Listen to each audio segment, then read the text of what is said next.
What's up, everybody? This is Dwight Ware with Everywhere We Go podcast, where connection is the destination. Real stories to show, connections that grow. Everywhere we go, yeah, we tell them. Real stories to show, connections that grow. Everywhere we go, yeah, we tell them.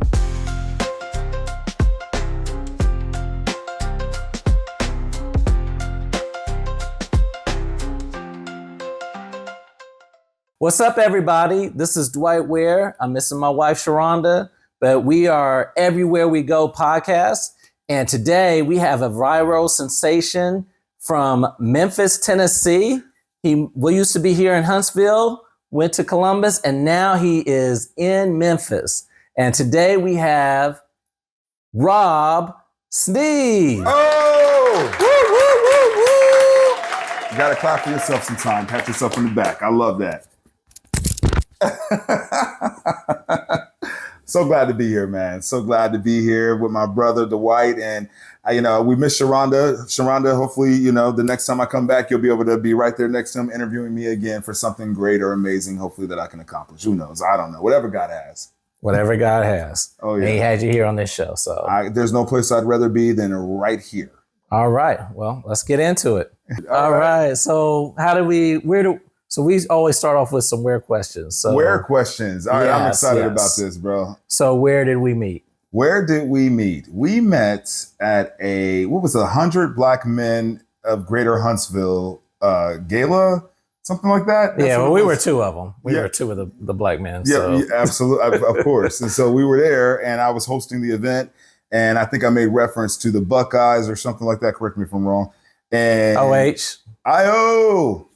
A lot of people don't like me saying that in Memphis, but I made reference to that. And this one here, who is from Columbus, Ohio, who happens to be like a close, like best friends with my cousin in Columbus, Ohio.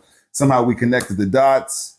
And I mean, I'll let you take it over. I feel like you're the one that connected those dots, or maybe I did. I don't know. Somebody did. Okay. So basically, I think you saw me on Facebook and we connected. Yeah. Yep. And you saw that I was friends with one of your cousins, like close cousins. And I think he was a role model to you. Yep. Shout out Elijah. Elijah/Eric. Eric, a little way. And then I was like a big brother to him. Yeah. So it was kind of like the big brother to the big brother. Exactly. So, now he's my big brother. So it's like, the torch is being passed. So come full circle. Absolutely. It was a great, meeting you from day one and Sharonda as well was a great connection. I felt like I already knew these people. And they pretty much, when I was here, took me under their wing, cheered me up. I mean, I've had many dinners on him. I probably owe you a couple dinners. A couple? Okay, like a couple dinners. A few, a lot of dinners. Couple. He owes me feasts. Yes. Yeah, a whole lot of feasts, steak, lobster, all those things, which I'm gonna definitely get my bro back. But definitely, you heard it first. Yes, you heard it first on record. So, but no, basically, him and Sharonda really took me under their wing, and I look up to him. I think he's an amazing role model. I know this is about me, not about you, but I have to say, I think he's an amazing. We can keep it about me. Let's keep it about me. Amazing dad, amazing role model. He's what to me success is and what it looks like, and I hope to aspire one day to get to that point. Very good, very good. So, and he's a man of God. That's very important too. He's a believer. I am. Yeah. So we have seen you here. You were here in Huntsville, and then where did you go from there? Well, when I decided to make my exit up out of here, which we won't get But what into. were you doing while you were here in Huntsville? Well, when I was here in Huntsville, I was an anchor for a news station here, and this was my very first anchor job. Prior to that, I'd never anchored before except for one time, and so but to actually have like that anchor title was very cool, because it was a time for me to come here to the city. Prior to this, I worked in Chicago. I told you that. And I wanted to come here and anchor and overcome my fear because I have dyslexia.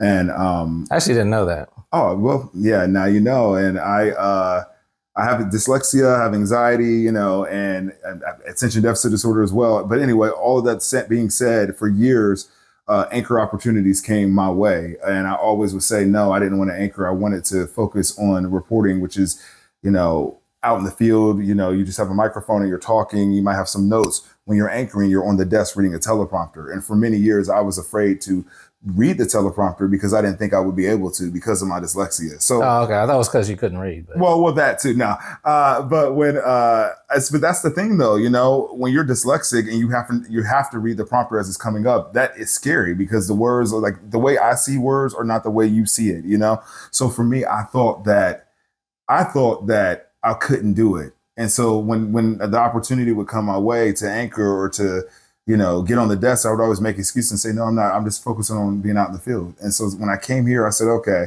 Lord, I want a different direction of my career. I've been reporting out in the field for 15 years, but if I take this job, I want to use this as a platform to inspire other people, especially like young kids, that there are no limitations and don't make the same mistakes that I made, thinking that I couldn't do something all this time. I could have all along. I'm a really good anchor.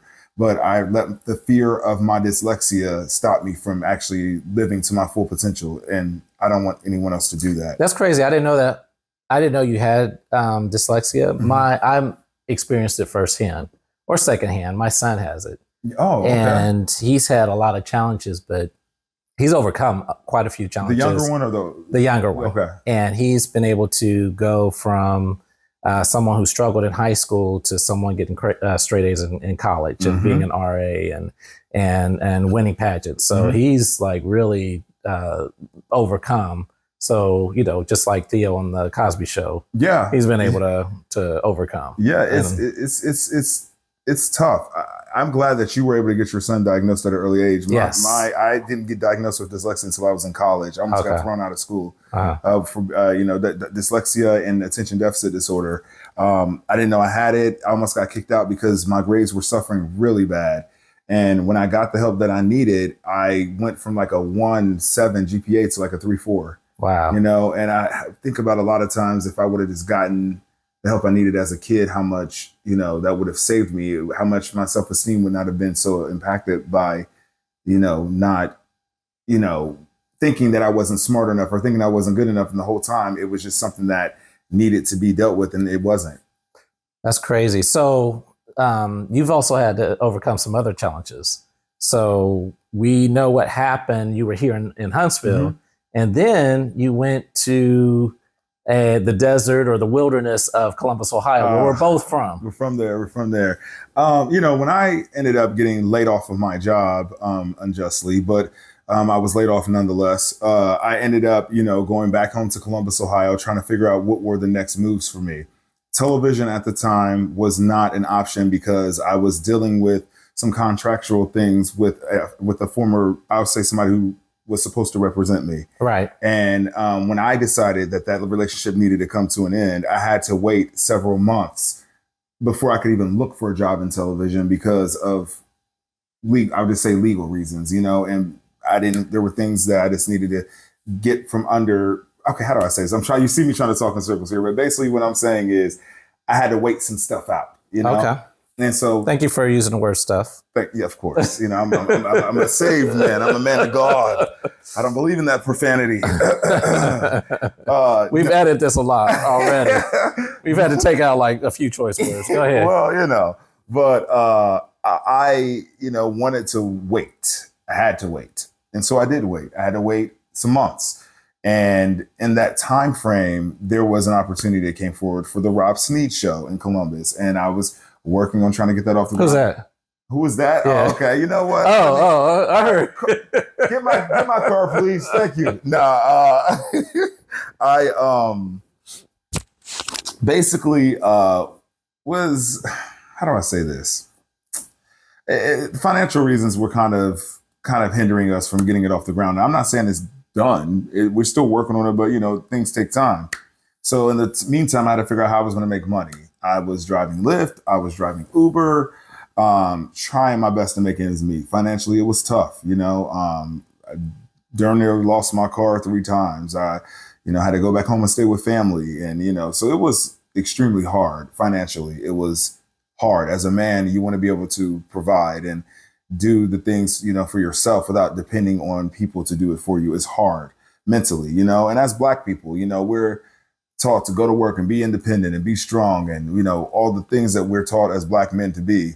I felt like I wasn't measuring up. So it was bothering me mentally. It was. But, I got faith in God. I stayed prayed up. I was still busting my butt. Well, what was crazy was that I saw you at that time because I came back home to Columbus and I saw you, and it was just like, man, we was just kind of going through the low points, and we was like, look, but the difference was you were happy. Yeah, you were struggling, but you were happy. I was. So that joy comes from the Lord, though, man. I mean, not to get too churchy up on your show, but it is the truth. I literally. It was hard. It was, but I had to keep telling myself, Lord, there is a reason why I'm going through this. There is a reason why you're putting me through all of this kind of, all of this. I don't want to say he's putting me through this, but there's a reason why I'm experiencing this. You know what I mean? Mm-hmm. Because I knew that something on the end was going to be greater than what I could ever imagine. And I think that this humbling experience had to have happened to get me ready for what I'm going through right now. And I think that everything happens in God's timing.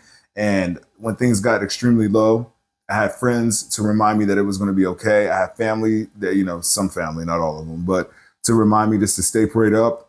My sister is one of them. And I just knew that God had something better for me. And while I was in the moment, whether I made $3 or $60 after working 7 hours doing Lyft, just to be thankful.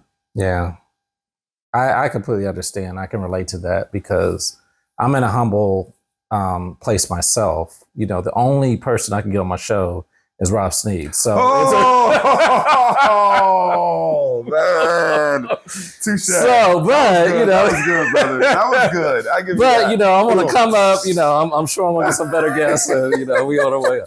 But I said all that to say, you got an opportunity in Memphis, right? We do this all the time. Ever since I've known him, he says I'm too old, and wait. I'm sorry. Side note, I was really going with you with this. I was there with you. I was right there with you, like feeling it, And then if you don't know me by now. So, but because of that, let's transfer to Memphis. Yes, sir. Okay. So Memphis.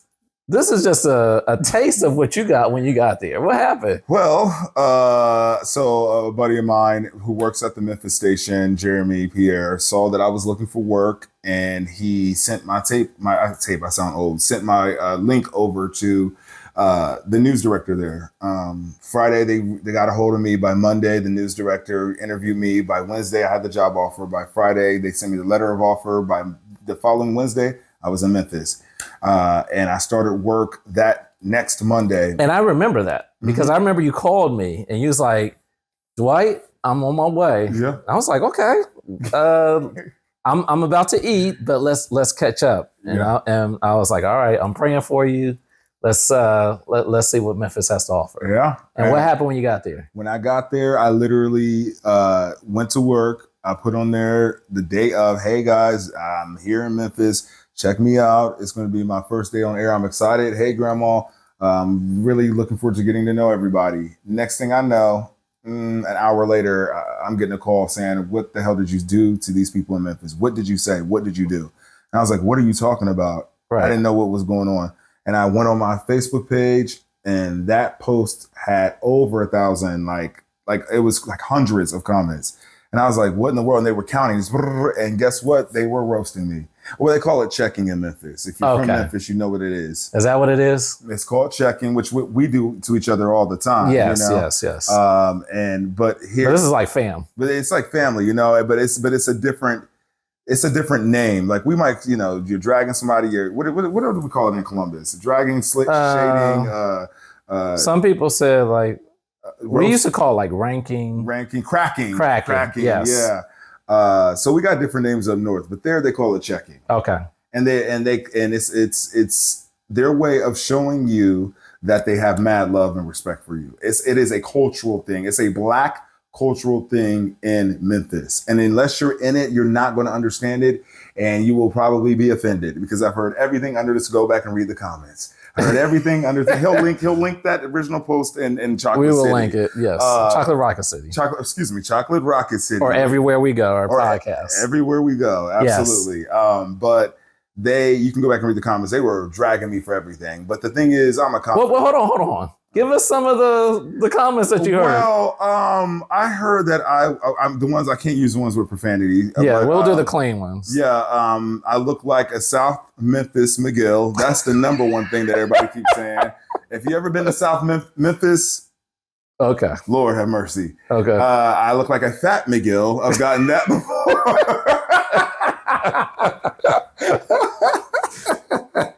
That's hilarious. Give me one more. I've gotten compared to like the DeBarges or Okay. something like that. You know what I mean? But that's funny because you get that one back because you've been calling me DeBarge for years. Yeah, it's just called. And you said like karma. I could have been in the family. Yeah. So the thing is, Sharonda my wife, my co-host, she started to see these comments.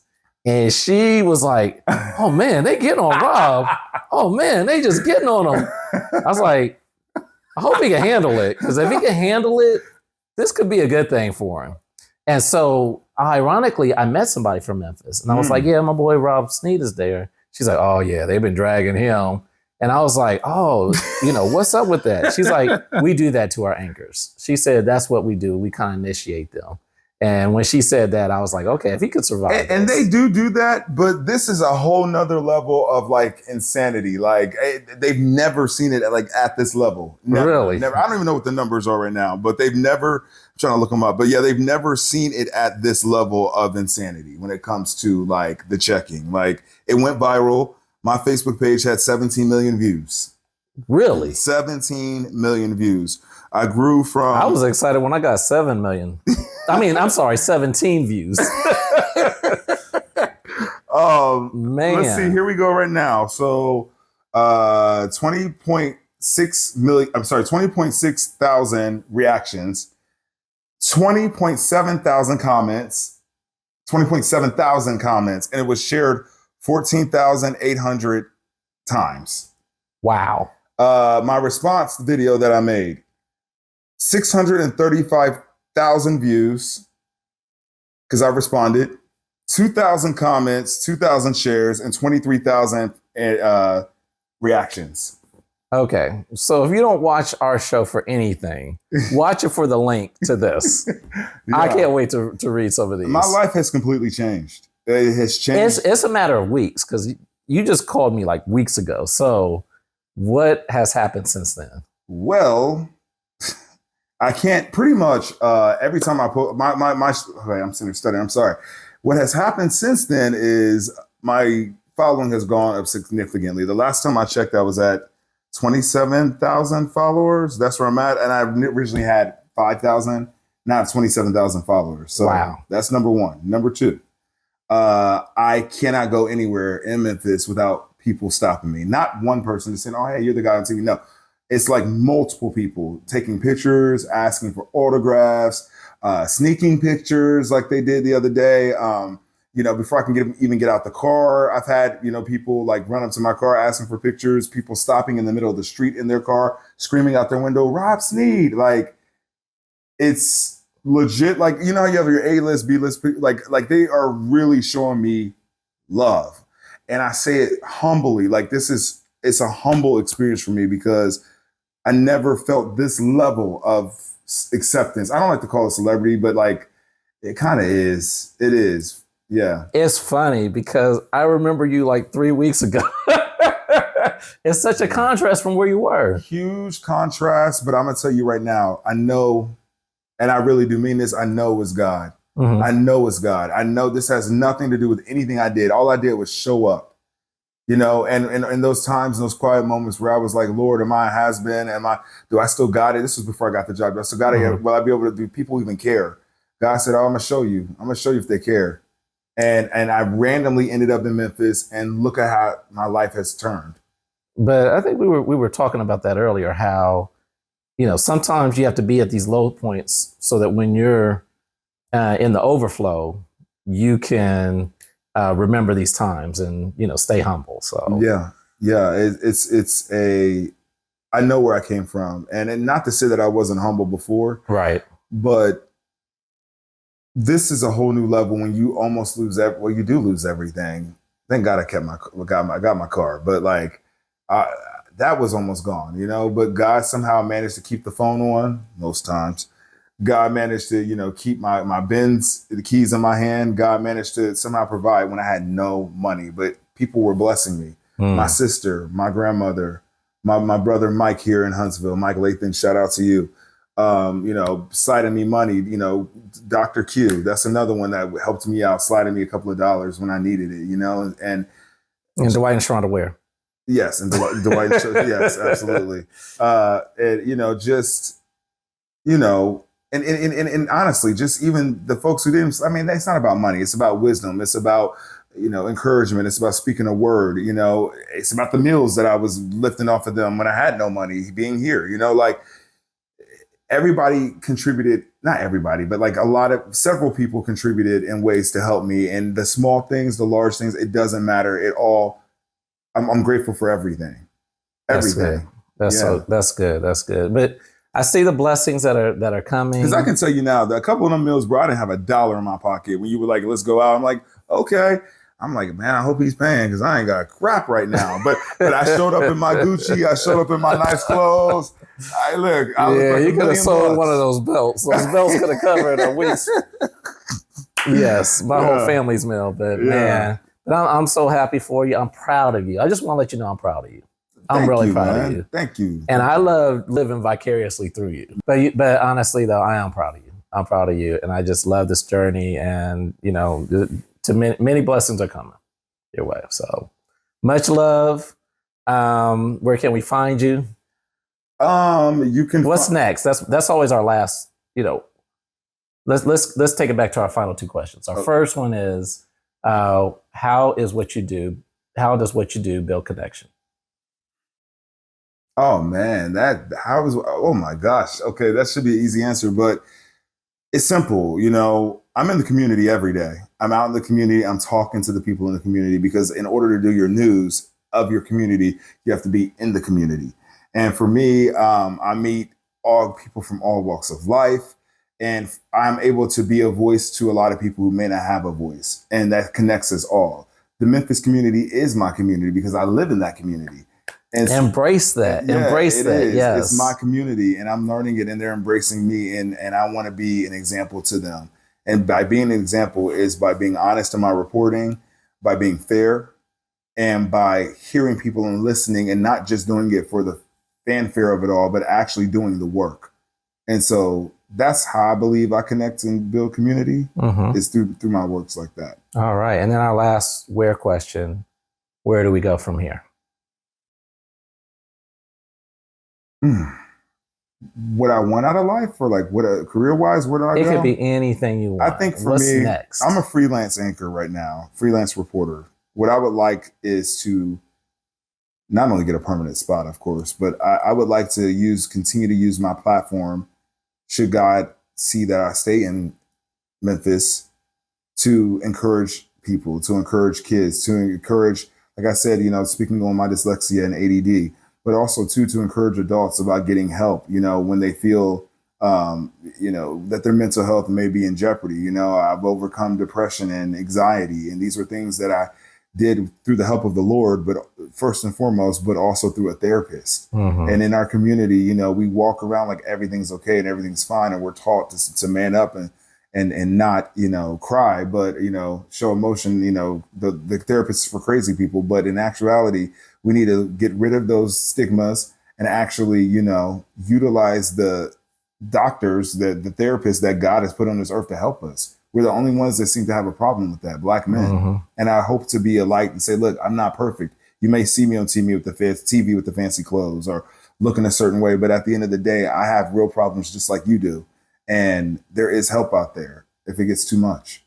So that's what I want to do. I want to use my platform to encourage men to think that way. All right. And where can we find you?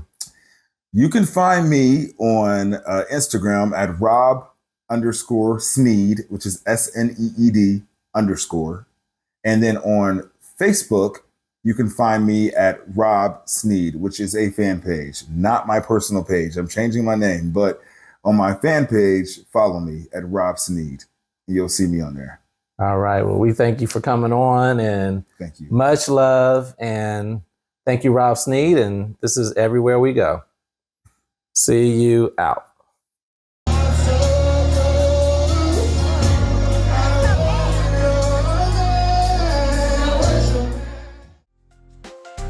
Yeah, we tell them.